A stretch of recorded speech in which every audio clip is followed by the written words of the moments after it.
Pro Group Management. Workers' comp that works for you.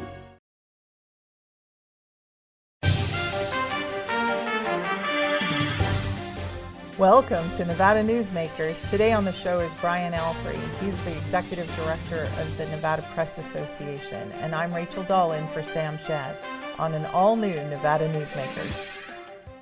The 13th annual Nevada Newsmakers Goes to Washington is brought to you by Pro Group Management, workers' comp that works for you. NV Energy proudly serves Nevada, providing electricity to 2.4 million electric customers. The Nevada Mining Association, mining a better future for Nevada. Silver State Government Relations, we know Nevada, so you don't have to. And University Medical Center of Southern Nevada, offering the highest level of care in Nevada. Hit the road in style during the $150,000 Roads to Riches giveaways at Tamarack Casino. Win up to $5,000 every week and a top prize of a 2026 Chevy Traverse or $40,000 in cash. It's the $150,000 Roads to Riches giveaways at Tamarack Casino. Meet Nevada Health Link, Nevada's official health insurance marketplace. Your link to savings, selection, free assistance, and name brand health insurance, where 90% of enrollees lower the cost of their monthly premium. Everyone deserves access to quality health coverage, no matter your income or family size. Visit NevadaHealthLink.com. A few minutes could save you hundreds of dollars per month. Nevada Health Link. Our plans are made for your plans. Save money and take transit. Did you know you can ride the bus all day for less than what it would cost you for a gallon of gas? Plan your trip now by going to rtcwashoe.com. As you know, Reno is booming. Toll's development company is helping it grow with insightful design and development, building community with every project, adding beauty, adding excitement, emphasizing our shared humanity. Reno is becoming bigger. Toll's development is helping it become better, more livable, more enjoyable. To learn more, go to tollsdevelopment.com. tollsdevelopment.com. This is Nevada Newsmakers with host Sam Shad, a no-holds-barred political forum. Now, from the Nevada Newsmakers broadcast headquarters, here is Sam Shad. Good morning. We're on Nevada Newsmakers. I'm Rachel Dahl in for Sam Shad. Today on the show, we're with Brian Allfrey. He's the Executive Director of the Nevada Press Association. We've been working with Brian for a couple of years. Welcome to the show this morning. Thank you so much. Thank you for having me. Thanks for jumping in on Zoom. We sure appreciate it. I was thinking it might be a good idea if I just had you give a little background on the Press Association and the foundation and what this organization does in our state. Right. Well, I'd be happy to. So the Press Association is made up of about 40 members, print and online members. And the primary function of the association is for business operations, lobbying, advertising, and things like that. So we employ lobbyists, and we spend a lot of time during the legislative session looking at freedom of information and different bills that get placed that would limit access to not only journalists, but to the public at large. Very good. I know. Go ahead. I was going to jump into the foundation, but let's ask you a question on the association before we move on. Why don't you tell about the foundation? It was a long time before I even knew the foundation was a part of this. So I think that relationship's important. So the foundation houses kind of a lot of the charitable giving. So we give away a few scholarships, and then everything else that we do is to promote journalism in Nevada. So our annual Better Newspaper Contest, which the Awards of Excellence, is part of the foundation. Right. Okay. All right. So talk just a little bit. I know there was a lot of activity this legislative session. You and Cami Dempsey's the lobbyist for the Press Association, and there was a lot of traffic on the emails and meetings. So I know you guys did some good over there. Yeah, there are just a lot of bills. I mean, I'm trying to remember the exact number, but probably 1,200, 1,300 different bills that get introduced throughout the session. And then obviously the session's 6 months long. So there's a lot of meetings, a lot of things that happen, but I think a lot of good that happens. One of our major concerns was the public notice task force, and they were actually trying to implement more of a. It ended up becoming a public notice task force, but it started off, I think, in a way that we weren't exactly thrilled about. But Cami did a really great job. I think all of our members united, along with the help of the Nevada Open Government Coalition and the ACLU and everybody else, to kind of move this bill to where it has created a public notice task force that will be tasked over the next 2 years, a year and a half now until the next session, to really look at modernizing public notice laws. And so that was a really big win for us. And they're in the process of putting members of that task force together. I know Ben Lippman from the Las Vegas Review-Journal, he's their general counsel. He was just appointed last week. And then they've appointed a few others. I don't think they're completely set, but it's a 10-person task force that will be working on that. Okay. So there weren't any changes to the open meeting law this session? No changes. And that is really a good thing. Yeah. From our standpoint as local newspapers, of course, public notices are important to our structure, but to our communities, I didn't realize how many people read them. That's like a thing. Yes, well, and I mean, the absolute best way to reach the local communities is in your local newspaper, right? I mean, that's the heart and soul of the community, and that's what people turn to for news about their community. So to not have notices in there would be, a killer. Yeah, on many levels. Well, I know by the time this airs, our conference will have come and gone. It's getting ready this weekend. I know you've been really busy. But talk a little bit about the conference and what happens. We don't normally do the conference every year, but we have been. So it's interesting. I started 2.5 years ago. Yeah. And Nevada has had since Barry Smith was the last full-time executive director. And when Barry retired, the association hired Richard Carpel, who worked as a contractor, but he was living in Carson City at the time. And when Richard moved on from this job to take care of his wife, they were looking for someone else, and we stepped in. But I've been running the Utah Press Association for the last 15 years. Right. So I'm based in Salt Lake City. We run the Utah Press Association. We've been running the Montana Newspaper Association for almost 5.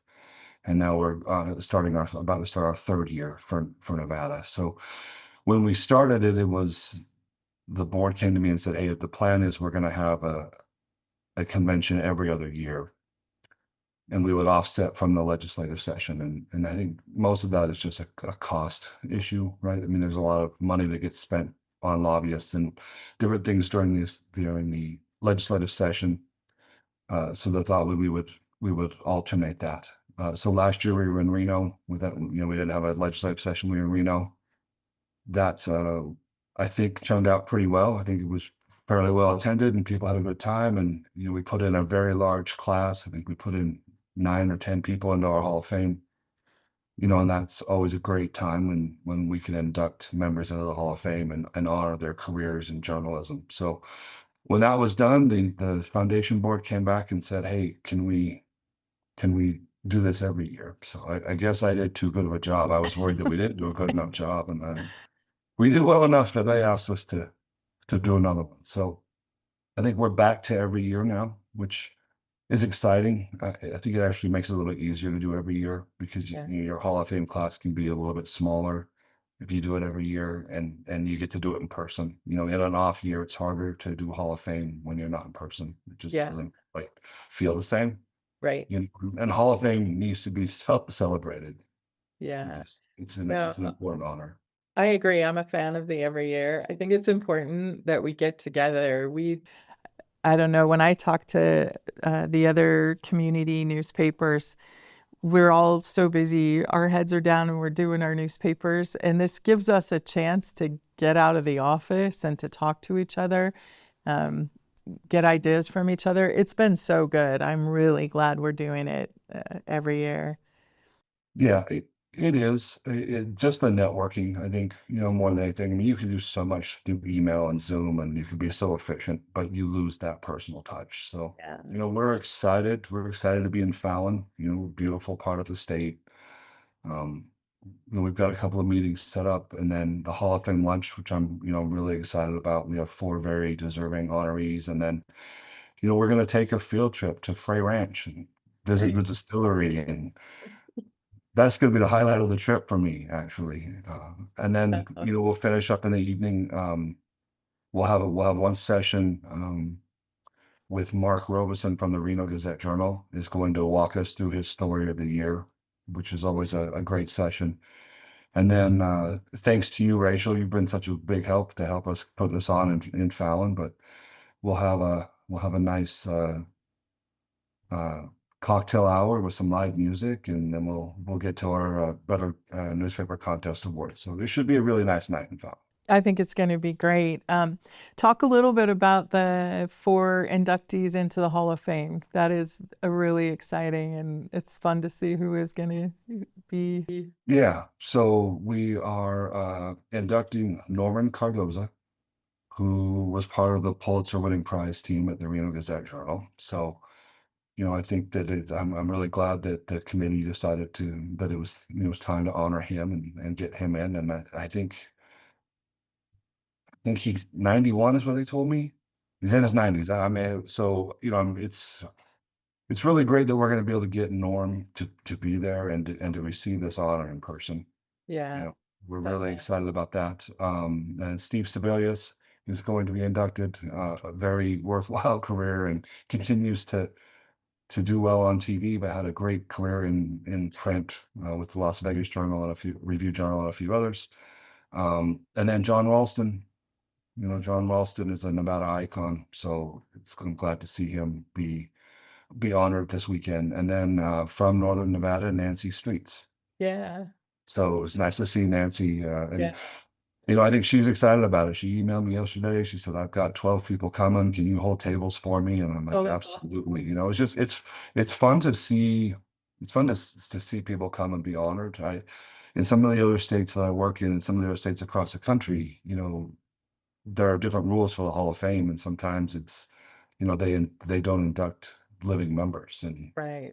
I think that's a mistake. Honestly, I think that people should be able to show up and feel the impact and see the impact by everyone in the room of what their career has had. I agree. I think it's a shame to wait. So I'm glad we're doing it. We're going to take just a little bit of a break, and then we'll be back with Brian Allfrey on Nevada Newsmakers in just a minute. Take a look at Pro Group Management and see how your workers' comp requirements can be met head-on. By taking a proactive approach, Pro Group can assure that your company is meeting or exceeding state and federal standards. As you move forward in your industry, Pro Group moves with you, simplifying regulatory tasks, clearing the way so you can get the job done and look to your future success. Pro Group Management, workers' comp that works for you. Like a traditional handmade basket, retail is woven into the fabric of life in Nevada. From big box to mom and pop, retail supports our communities in countless ways. Jobs for the disabled, team uniforms for kids, help for the elderly, and so much more. Retail employs over 1 in 10 workers. Retail supports Nevada, and we support retail. RANNV.org. You're in trouble with the law. It's easy to think you'll lose everything, but there is hope. I'm attorney Warren Johnson. Your first step is to hire a serious attorney with the experience to successfully navigate the legal system for you. Sometimes hope means addiction treatment instead of jail, and making sure you're treated fairly. Sometimes hope means fearless trial attorneys will stand up to the government when they get it wrong. Call or text Orin Johnson Law. We'll make a plan. You'll take back your life. A power line is more than a power line. It's maintaining the bottom line for small businesses. It's keeping the assembly line moving for our workforce. For our brightest minds, it's meeting a deadline. It's on the front line with our heroes. And on the sidelines of the biggest games. It's a direct line to our loved ones. And it's a lifeline for the most vulnerable. There's a lot on the line. This is Nevada Newsmakers. I'm Rachel Dahl. We're back on Nevada Newsmakers with Brian Allfrey, who is the executive director of the Nevada Press Association and been very busy this legislative session and prepping for their annual conference. One of the things that Sam and I always like to talk about is the idea of the news desert. I love being the oasis in the rural Nevada news desert. That's kind of become our tagline. But it's been fun to watch over the last 7 years, little community growing their own newspapers. I'm not the only crazy one out there. So talk to me. We got the study from Northwestern, but you have some insight on that I think is real valuable. Yeah, so as I mentioned before, I've been doing this a while, and that's the study at Northwestern started with Penny Abernathy, but it started when she was at the University of North Carolina at their school of journalism. And some of my counterparts, we've had issues with that study over the years at times because as you know, all statistics can be manipulated. I think the frustration that you got from state association executive directors was that we would get this study and it would say there was a news desert, in a town, and we'd have a member there. And eventually what we found out was they weren't counting free distribution newspapers. Right. For whatever reason. So I think that over the years, we've voiced our frustration. I actually was on a call with the people at Medill at Northwestern about a month ago, kind of going through that. I was at our convention in Montana, and one of the speakers was presenting news desert information and showing a map where there was a news desert, and the member who owned the newspaper in that town was sitting in the room. So that got a little uncomfortable as to, hey, there's really not a news desert here. So, but in my conversations with the people at Northwestern, I mean, they were great about walking through their methodology and trying to work with us to make sure that we identify where the news deserts really are, because I think that's the first, part of the problem is we need to know exactly where they are, not where we think they are. That probably doesn't make sense. But if we have a news outlet in a town, then there is no news desert, right? And because the fund, everyone wants to fund journalism, and there's a lot of great things that are happening. We just need to make sure that we funnel that money to the right communities and get, and actually close actual news desert holes, not just, something that's perceived. But Northwestern's done a really good job, I think, of trying to clean that up for us and have that information be accurate. Yeah. The first year that I saw that, the map, we were not on it, but we were new. And so then the second year we were, and that was, I don't know why it mattered so much, but it was super exciting to see us pop up on their map, and there we were. What do you think of this new little renaissance we're having in rural Nevada with these newspapers? Well, it's really exciting, right? And all the national studies show that government's more efficient when you have a local newspaper. The citizens are better informed. Everything works better when you have a local newspaper, and that newspaper is doing its job, in keeping the community safe, but also keeping government honest. And I'm trying to think of the exact numbers, but in a city or town or community without a newspaper, that city spends more on all their purchases because things aren't reported on. It's just you need that watchdog role that the newspapers fill. It's important, and as we talked earlier, that's how these small communities get their news, right? The TV stations aren't worried about every small little community. They've got so much to fill. Right. The Right. only people that are reporting on local issues are the local newspaper. And that's where you're going to find that news. And I just think that it's so important because of the prevalence of social media and the chance for the Pitchfork Brigade or the local town crier on social media to establish the story.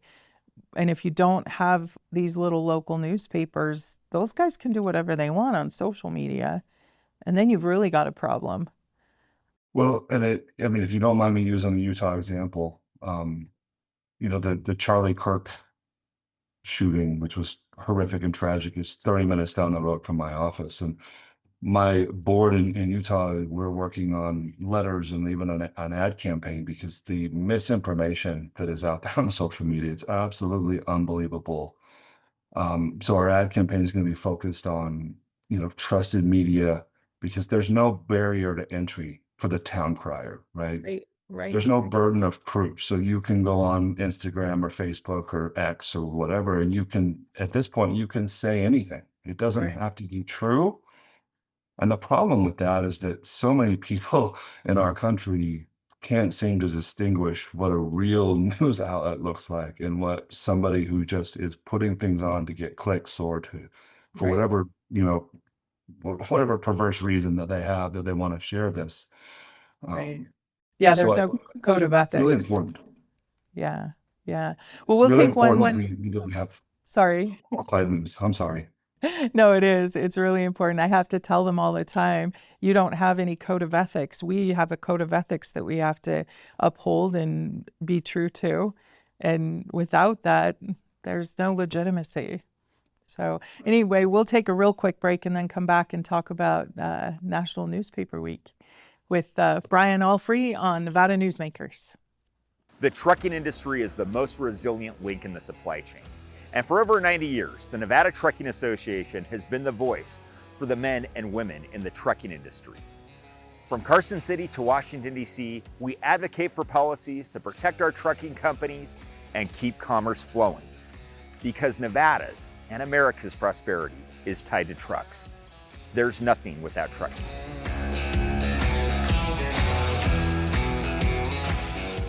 The Nevada Builders Alliance has been protecting the interests of the construction industry for over 50 years. Our programs save members thousands of dollars every year and allow them to provide much-needed benefits to their employees. Our industry also allows Nevada to grow. If you're thinking about a career in the construction industry, reach out.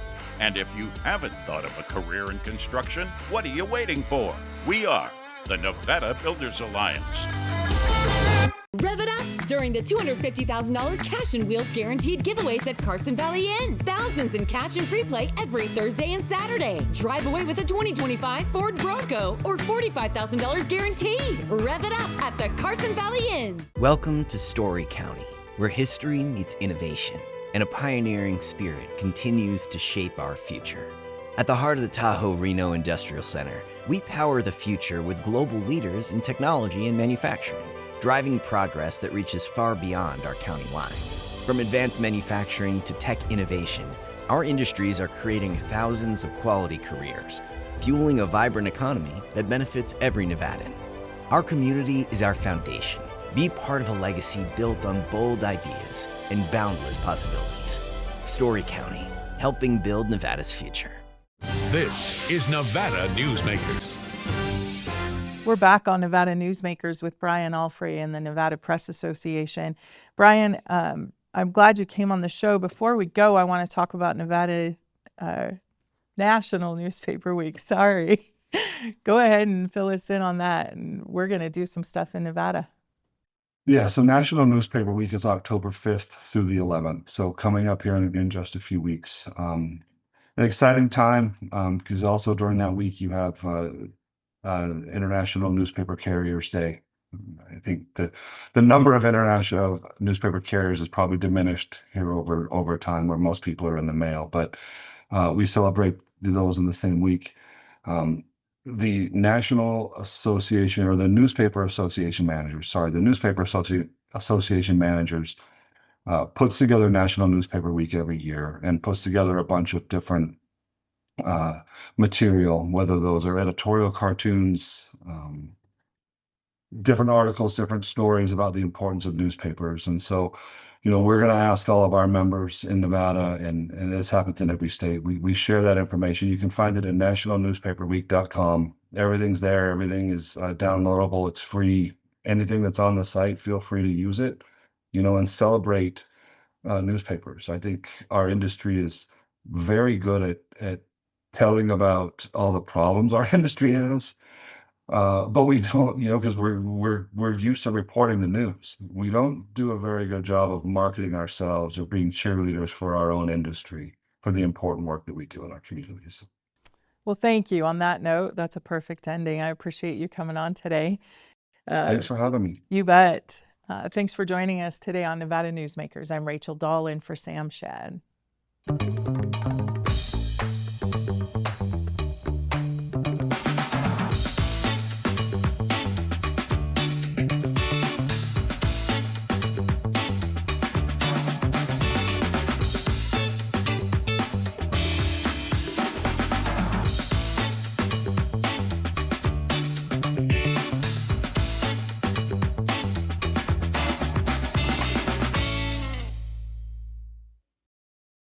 Each day, the Children's Advocacy Alliance partners with leaders, legislators, and families across Nevada to improve children's health, education, economic well-being, and safety.